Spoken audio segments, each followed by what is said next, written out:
Sebelumnya, Assalamualaikum warahmatullahi wabarakatuh. Perkenalkan, nama saya Tias Asih Kurnia Putri dengan nomor NPM 1970064161012.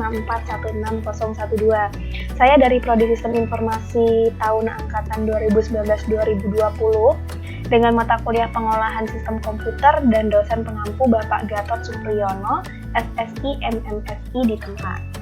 Jadi saya akan membahas atau mempresentasikan tentang sistem penunjang keputusan atau biasa kita sebut dengan SPK. Nah, SPK itu merupakan suatu sistem yang berbasis komputer yang ditunjukkan untuk membantu pengambil keputusan dengan memanfaatkan data dan model tertentu untuk memecahkan berbagai persoalan yang tidak terstruktur. Kemudian ada ERP atau Enterprise Resource Planning.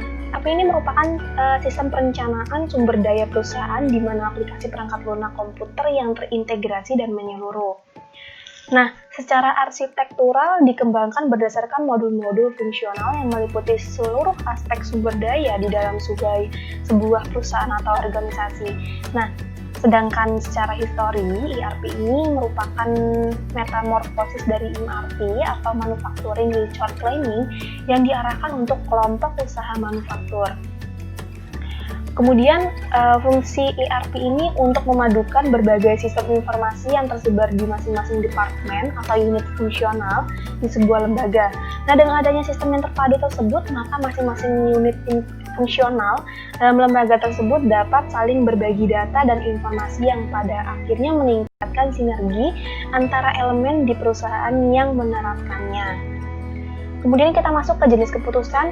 Nah, jenis keputusan itu dibagi menjadi dua. Yang pertama ada keputusan terprogram, di mana merupakan keputusan yang dirumuskan dengan cermat dan bersifat berulang, sehingga dapat dirumuskan terkait aturan keputusan atau algoritma keputusannya.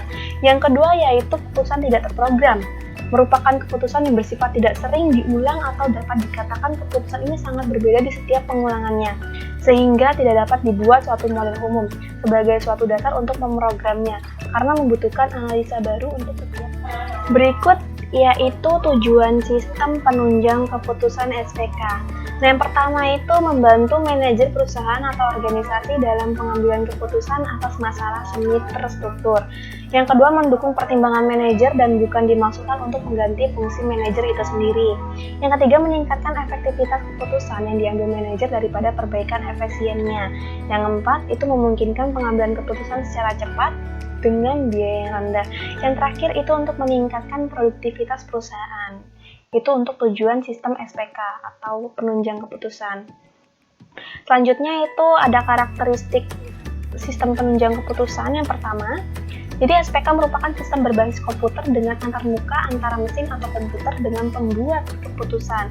Yang kedua, SPK bersifat adaptif dan interaktif serta antarmuka yang mudah digunakan. Yang ketiga, pembuat keputusan memiliki kewenangan penuh untuk mengontrol seluruh tahap dalam sistem penunjang keputusan.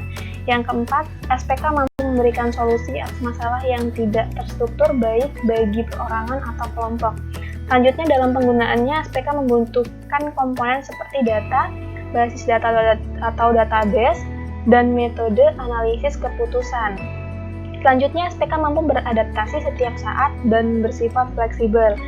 Kemudian sistem ini hanya membantu menyediakan alternatif pilihan solusi bagi pembuat keputusan untuk menyelesaikan permasalahan, bukan menjadi pengganti posisi manusianya sebagai pembuat keputusan atau yang biasa dilakukan oleh seorang manajer di dalam sebuah organisasi atau perusahaan. Nah, berikut ada kelebihan sistem penunjang keputusan. Yang pertama itu SPK menghemat waktu yang dibutuhkan untuk memecahkan suatu permasalahan.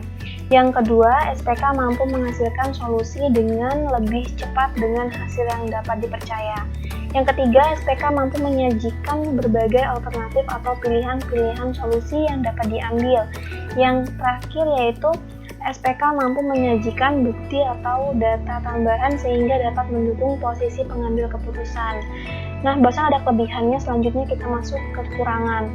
Nah, kekurangan sistem penunjang keputusan itu yang pertama, hal-hal yang bersifat kemampuan manajemen dan bakat manusia tidak dapat dimodelkan dalam sebuah sistem. Yang kedua, kemampuan SPK terbatas hanya pada pembendaharaan informasi atau pengetahuan yang tersimpan. Kemudian kecepatan proses atau performance tergantung pada software dan hardware yang digunakan si pengguna. Yang terakhir, tidak memiliki kemampuan intuisi atau berpikir seperti pada manusia. Nah, berikut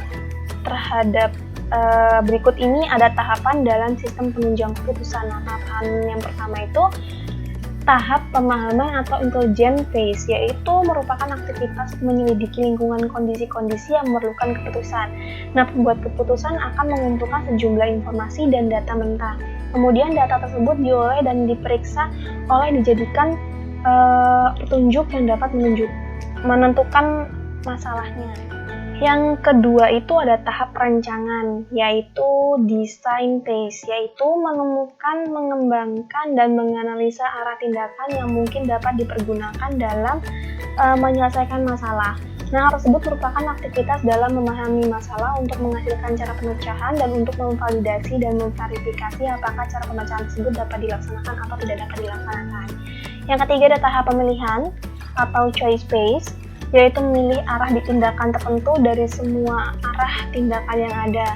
Yang terakhir itu ada tahap implementasi atau implementation phase, yaitu setelah menentukan pilihan arah tindakan, kemudian pada tahap ini dilakukan penerapan terhadap alternatif tindakan yang telah dipilih atau pada tahap pemilihan sebelumnya. Mungkin itu saja yang dapat saya sampaikan. Jika ada kekurangan dalam menyampaikan ataupun dari segi materi masih dikatakan sangat kurang, saya mohon maaf. Saya akhiri. Wassalamualaikum warahmatullahi wabarakatuh.